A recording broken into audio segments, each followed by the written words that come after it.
don't know what I'm Oh, doing. jeez. Messed that up. One. Oh, hello, hello. Welcome to the Story Darlings podcast. I'm Sandra. And I'm Tara. Tara, what are we talking about today? We are talking about a book that we got, an advanced reader copy. Something like that. It's called A Fire in the Sky by Sophie Jordan. And I did not know very much about this author, but Sandra just filled me in that she has previously written a whole bunch of books in the romance genre as well as YA fantasy, but this will be her first foray into the adult romantasy. And this one is so fun. We will do a better job of starting off with no spoilers because when this episode is released, it'll be release day. I mean, you got to give people time to read the book, right? So Yeah. we'll talk about, the first few minutes and give a clear spoiler warning before we get into that stuff. But I thought it would be a good idea to have like the synopsis of this and then kind of the trope map because I mean, There's we a love few. tropes, right? Yeah, there are a lot. So we have arranged marriage, enemies to lovers, a kinda love triangle, which we'll get into, multi POV, orphaned main characters, and then there's just dragons and witches and magic and creatures and that kind of thing. So that was kind of fun. You also have found family in there. That's true. We do have found family. That's a Or at trope least I the love. start of a found family. Yeah. The synopsis: dragons are extinct, witches are outcast, magic is dying, but human lust for power is immortal. Dragonfire no longer blisters the skies over Pantera, but inside the lavish palace, life is still perilous, especially for Tamsin. Raised in the glittering court alongside the princesses, it's her duty to be punished for their misdeeds. Treated as part of the royal family, but also as the lowliest servant, Tamsin fits nowhere. Her only friend is Stig, captain of the guard, though sometimes she thinks he wants more than friendship.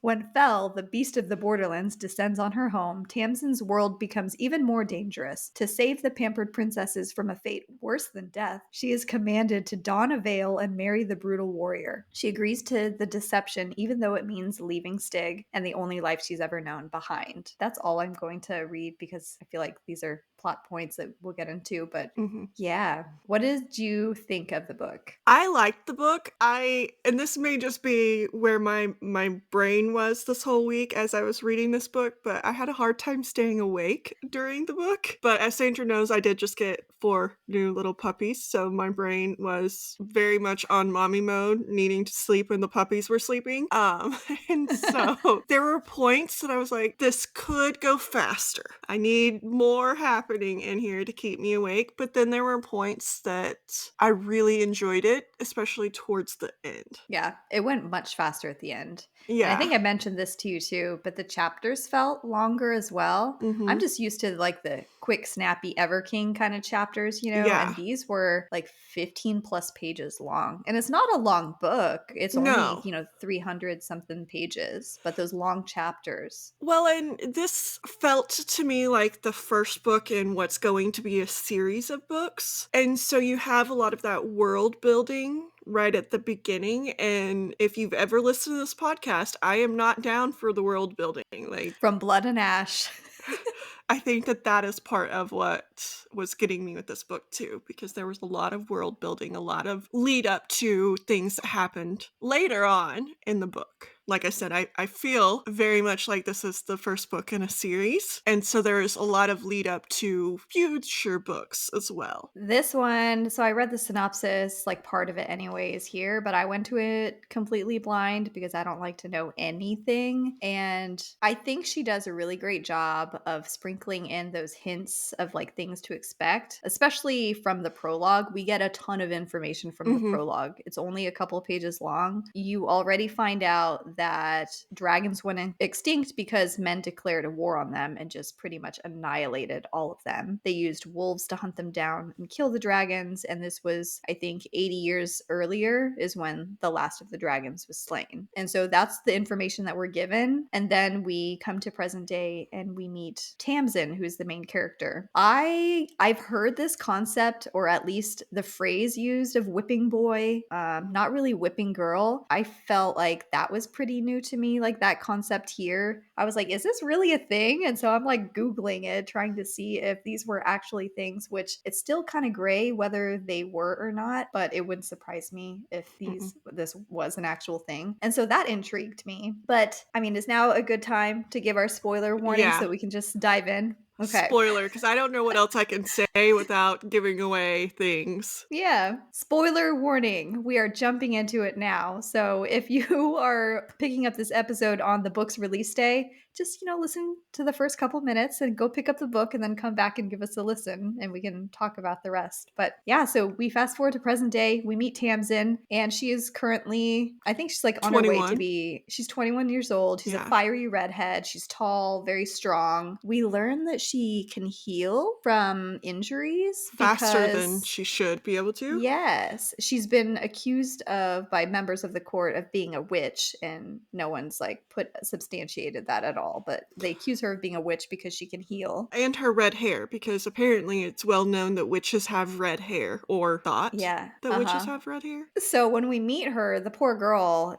she's getting 5 lashes from the Lord Chamberlain. Doesn't it remind you of kind of from Blood and Ash as well when you meet Poppy and there's like that weird Mm-hmm. duke that she's living under and being punished? Okay, so for me, I went to a Frozen, the Weasel dude, the Duke of Wesselton. What?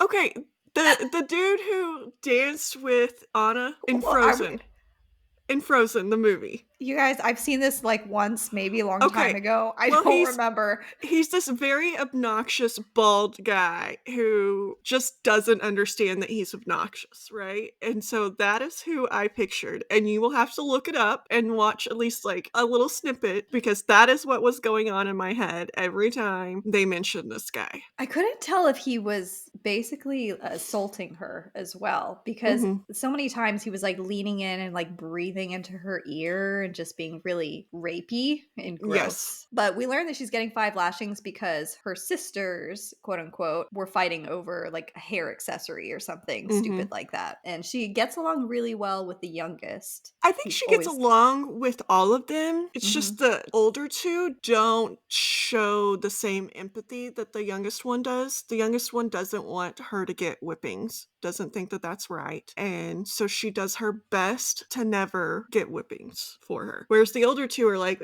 that's her job. And they don't have the same sort of empathy. But she loves them. You see that later on, that they're just as important to her in the like scheme of things. But I guess she does like the younger one better because the younger one shows her love for her a little bit better. Also showing their love for her is the young captain of the guard, Stig, and we learn he is captain of the guard because his father is the Lord Regent, and so his kind of hooked him up with that job. And as soon as we were introduced to this character, I was like, "Oh, Tara's gonna have words about this guy."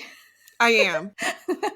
Go right into it. While I'm like, he seems like a decent guy, right? Especially in the flashbacks of him as a child and like comforting her and everything, where he fell in love with her, I think. I also think that he is a source of most of her problems in the court right now because of jealousy and because his dad doesn't like the match and his dad has caught on that his son has feelings for her, and so he is overly punishing her for his son having feelings for her.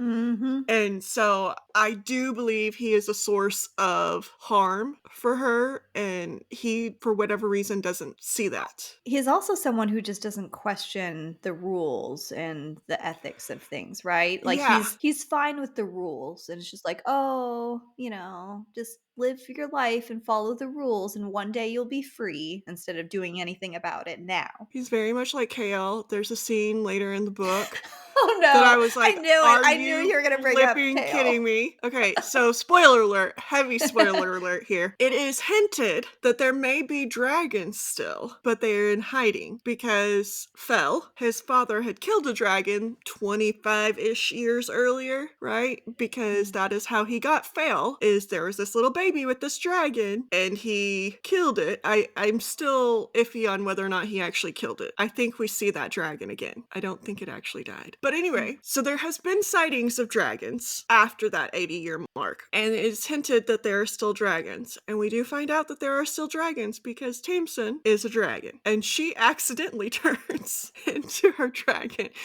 and chaos ensues. But then she turns again in front of Stig. And Stig, much like KL, who reacted very horribly to Selena being an assassin, reacts very horribly to Tamsin, the woman he just professed love for, being a dragon. And he tries to kill her multiple times. Multiple. You say Kale. I know you haven't watched the House of the Dragon yet, but No. there's a character named Kristen Cole who is one of the White Cloaks, right? And he's in love with the Princess Rhaenyra Hmm. until he is spurned. And then he just becomes a petty, self righteous, quote unquote, honor, but he has no honor, like Nice asshole. guy. Nice guy, TM. Yeah.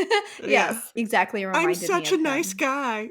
Yeah. Until you don't get your way, you're a nice Yeah, guy. until you reject me, and then my true colors come out. Although she rejected him and he wasn't an asshole, right? She rejected him on the vow night and she told him, no, this is what I'm gonna do. And he was still a nice guy. The reason he was there when she turned into the dragon was he thought that Fail killed her. And so he was going to storm Fail's kingdom, Borg. lordship, whatever his place, and fight him because he thought he killed her. So he was still being a nice guy up until she was this dragon, which, to his defense, everybody has said are such horrible things and the bane of all existence and the reason humans have any problems and like just horribleness. So I give him a benefit of the doubt, but still, he knows Tamsin, so I feel like that should override any horrible things he's heard about dragons. I mean, having that kind of history together since childhood, and then he just acts like that. It's like ready to stab her, is like holding a sword up to impale her. Yeah.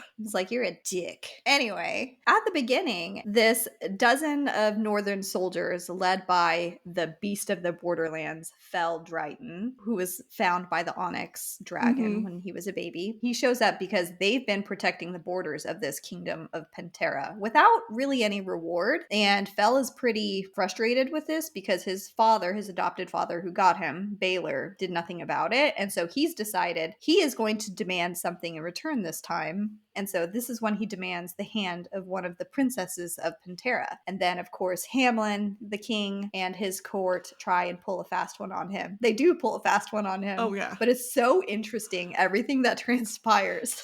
Okay, so two things. What is your take on Hamlin? Wet blanket. He's just ahead, really. I don't think he's really the one pulling the strings. I think he is. We heard a little bit about his family history on being just dicks. His grandfather. Uh-huh.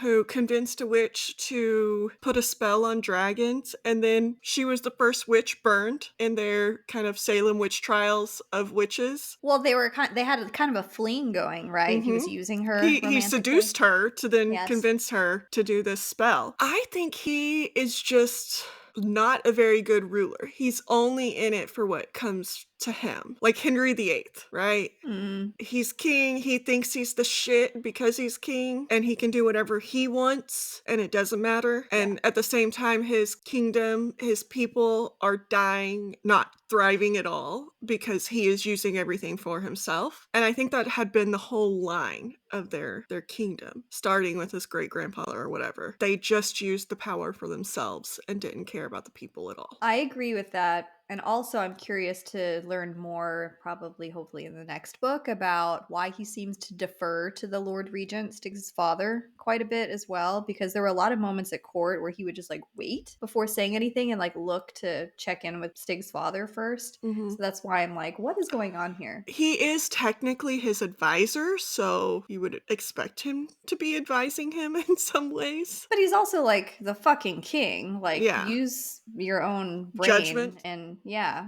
We also learn, though, that his wife, the queen, she's actually a pretty decent person, it Mhm. seems. But she still allows things to happen that she Yeah. probably could have stopped. Yes, and we learn that she was also kind of married off to Hamlin from a very far away kingdom kind of place as well. The only thing that really made me change my idea of her was the going away thing, what she whispered into Tamsin's ear that you're more powerful than you Yeah, I think know. she knew something was Mhm. going on with Tamsin. I wonder, okay, because we see a flashback to when Tamsin was made, born, hatched, I don't know. Spawned.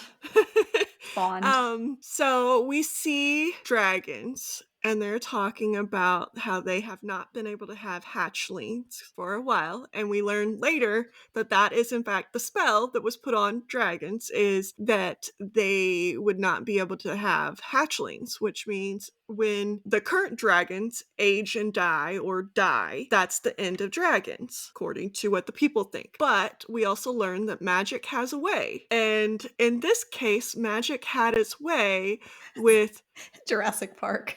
Life finds a way. yeah, basically, because we find out that the way that magic has decided that it's going to protect the dragon line is by when dragons hatch or have like their little hatchlings, they are now going to be human looking. Shifters. Yeah, We're like in a shifter kind of yeah. book now. But the dragons don't know this. So when the mommy dragon has this little baby that is a human, they make her kick it out or kill it, is what they wanted her to do. But she doesn't kill it. She takes it to the human world and drops it. And I'm wondering, that's long drawn out explanation of my question, is whether or not the queen actually saw the dragon drop off the baby. And that's how she knows that she has more power than she thinks she does. And she just kind of didn't tell anybody about the dragon being there. Yeah, she did what she could Hmm. given her particular constraints, I guess. Yeah. We see Tamsin kind of spying on Beast of the Borderlands and his entourage, meeting with the Lord Regent and King Hamlin and stuff to discuss the terms that he's demanding for protecting their borders. So they're like, sure, we'll give you a princess, but you're going to have to marry her tomorrow. And to seal the deal, everyone has to bear witness to you betting her, like taking her V card. This is like the most awkward. This would be so weird. But they actually did that for royal weddings, like throughout the Middle Ages. They even, up until recent history, had to check for virginity status before they could get married. So gross. So Tamsin's to keep it a secret who she is. Stay under this veil until he's bedded her successfully. And Successfully. successfully. The whole scene, how it was described, and everyone's like, oh, yep, there's her maidenhead all over him when he jumps out of bed, pissed off. I was like, oh my.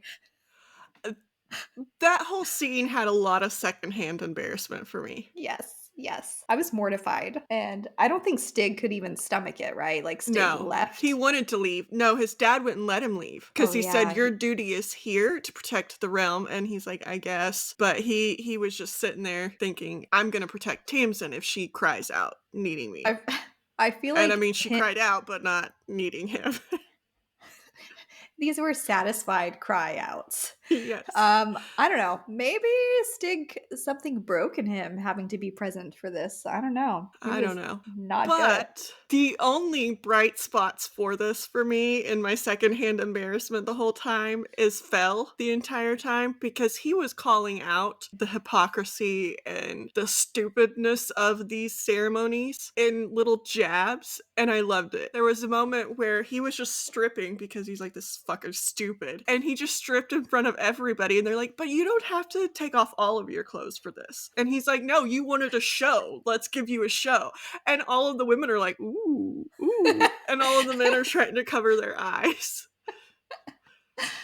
It's funny because he's from the north and they're treated like the barbarians, right? Mm-hmm. The people that are just a violent kind of society and all of this, when in all actuality it's them. Mm-hmm. I appreciated how he kept like blocking out them being able to peek through the curtain with his big body, you know? I was like, "Oh, maybe this isn't so bad." Well, and was it his big body, or I kept getting a sense of foreshadowing. I called it about 30% through what was gonna happen at the end, and I was right. I'd just like to point that out. Woohoo.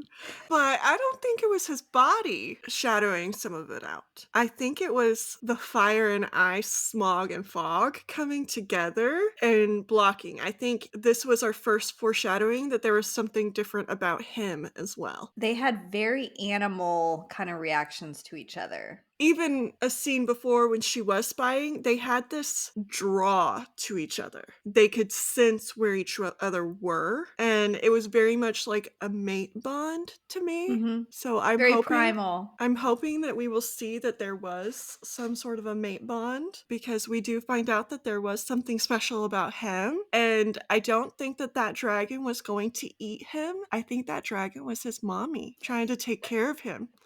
And that's also why I think we saw her later because there was a dragon, a black dragon that they meet in the crags, right? There were. And one of them had a mark that was clearly from a dragon bone, which is what his father said he used on the dragon to kill it when he took him. And this dragon kind of just stared at him. And I think that that was his mommy seeing him for the first time again because we do find out that he is in fact a black dragon. Uh-huh. He makes a change as well later on. There were several black dragons Mhm. in that scene. I liked getting the perspective, especially the very first time Tanzin changed and just fried Arkin's ass, like turned Yes. him like he deserved it so much. When she's flying around and freaking out and she's just like, what is going on? And she kind of like a homing beacon is drawn to the crags and wants to go there. But I mean, she runs into Thora first to help her. Yeah, But little yeah. witch. Okay, Hmm. so when we had this flashback to Tamsin's birth, we found out that her real dad is royalty of the dragons. So she is in fact a princess that he Hmm. was given. So technically the king didn't lie. Fel did marry a princess. It just was a princess Yes. of dragons.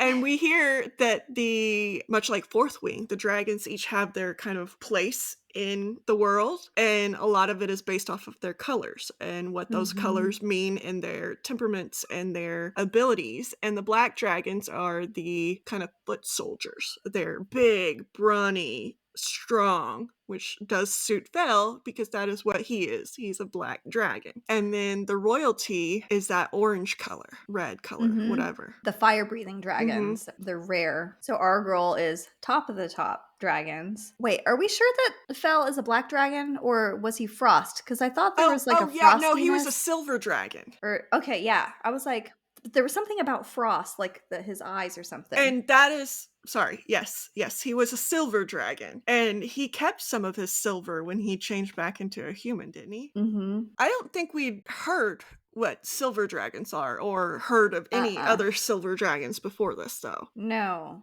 All we're given is like the onyx dragons are the biggest ones and they're Mhm. the basically the soldiers, the fighters of the dragons. And then red, the fire breathing and whoever knows what else. I'm assuming all of the dragons can heal pretty quickly unless damaged with dragon bone. But I mean, because Fail can heal too. yeah. Because she And mentioned that he doesn't have a scar on him, even though he was a fighter. his perfect body. Yeah.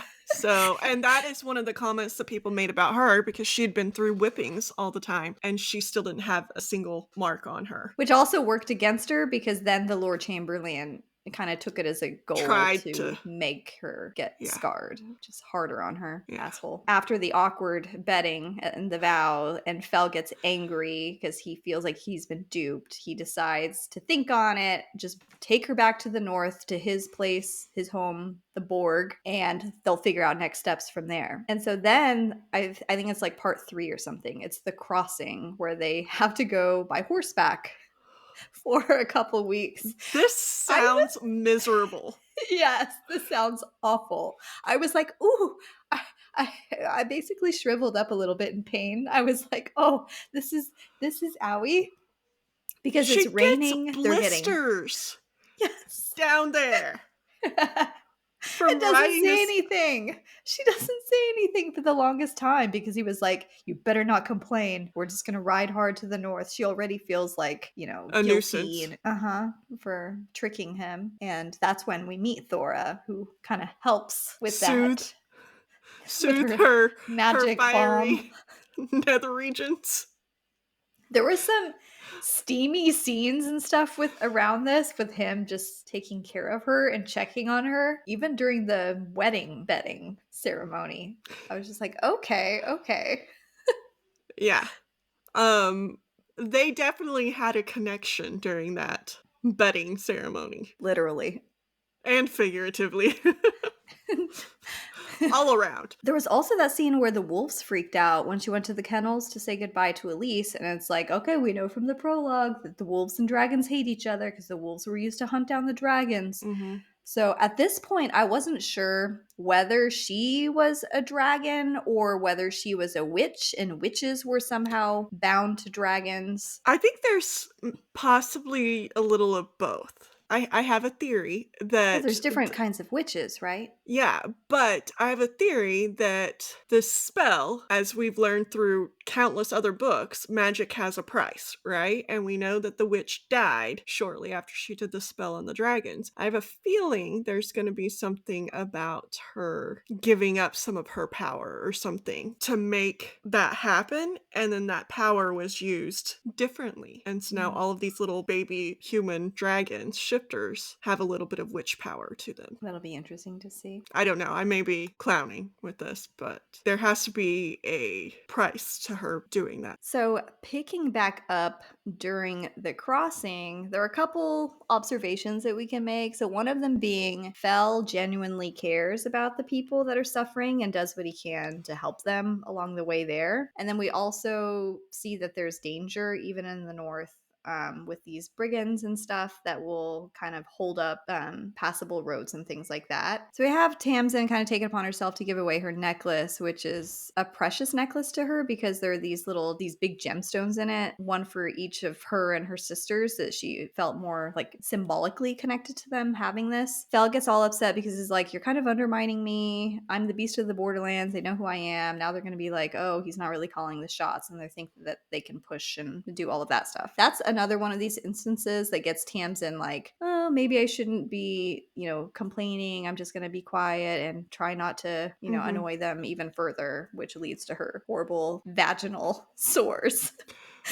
You also see that he actually cares. Like, he's struggling with what I'm calling a mate bond and having these feelings for her that he can't kind of pinpoint what they are because it's not born of actually knowing her. It's born of this cross or X that they have in their hand that like draws them to each other. And you find out later that it's a connection. So he can tell that she's not dead because he still feels this connection to her. When she flies away as a dragon, freaking out, he basically uses it to direct him, like, Yes, which way to a go, little right? compass. Like, where is Which takes she? them, they end up at the Skog, this Mhm. very dangerous area that's inhabited by a creature called the Huldra, which this was one of the most fascinating scenes to me. Okay, so I got very Odyssey vibes by Homer from all of this because he is going to find her. He's been on this long journey, and then the first monster that he sees is kind of like the siren that's pulling them all in with this face of a person that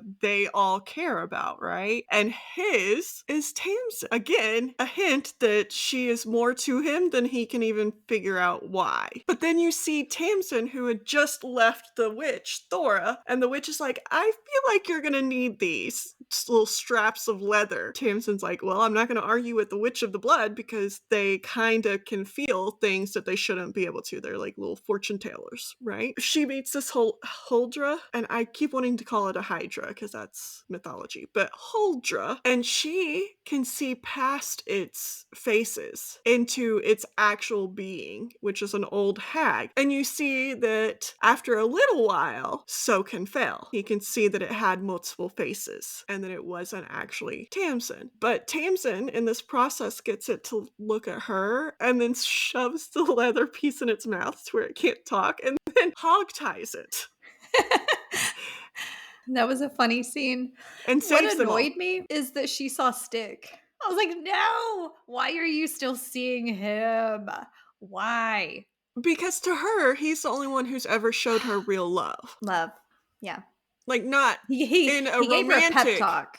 not in a romantic, but she is seeing him as a friend love. He's the first friend she actually had that was true to her, not Mhm. because she was a whipping girl that took their whippings, not because she was something or could give them something, but just because she was. The scene was so just uncomfortable Mhm. though, because she's seeing Fell just be a very, very touchy-feely, like hand up the dress, kind of touching this creature Gross. that's disgusting.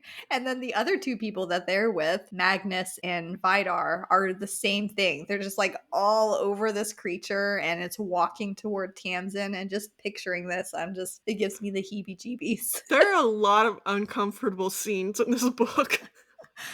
But they're fascinating. I'm like, Yes. this is why I like these kinds of stories, like seeing all this stuff play out. But they finally deal with the Huldra. They get finally to the Borg, which is his hometown, whatever. And this is where we see like her blood changes after she first shifts into a dragon. And so now she bleeds purple, and she's so paranoid that if she gets any kind of sexual tension or like close to him physically, that something's going to happen where he's going to be able to see that she's a dragon. So she's trying to keep her distance, which is like kind of making him feel bad and Mhm. upset about it. But he's one of those guys that's like, okay, I'm not going to pursue this unless she consents to it. So I guess I'll keep my distance. It's fine. And just busies himself doing other things. So I appreciated that about his character. And then Stig shows up, professing his love With an army. and trying to avenge her death because he's convinced that there is not a dragon, that Fel was lying when he said a dragon took her, And and she's just that, like standing on the ramparts, like, hi, yeah. it's me. I'm alive. Well, and she didn't even know that there was something sent that she was dead. So No she has no fell. clue why he's showing up. But she's, he's her friend. So she's like, hi. He lets it be known that he is there to fight Fel. Good luck with that. And so they do fight. And in the process, they knock into her. I believe she's told Stig that she's a dragon or something like that. And he's like, yeah, whatever. And then they knock into her and she starts bleeding No, purple. his response was to just grab her face and make out with her. Yeah. And Yeah. then he gets thrown to the side by Fell.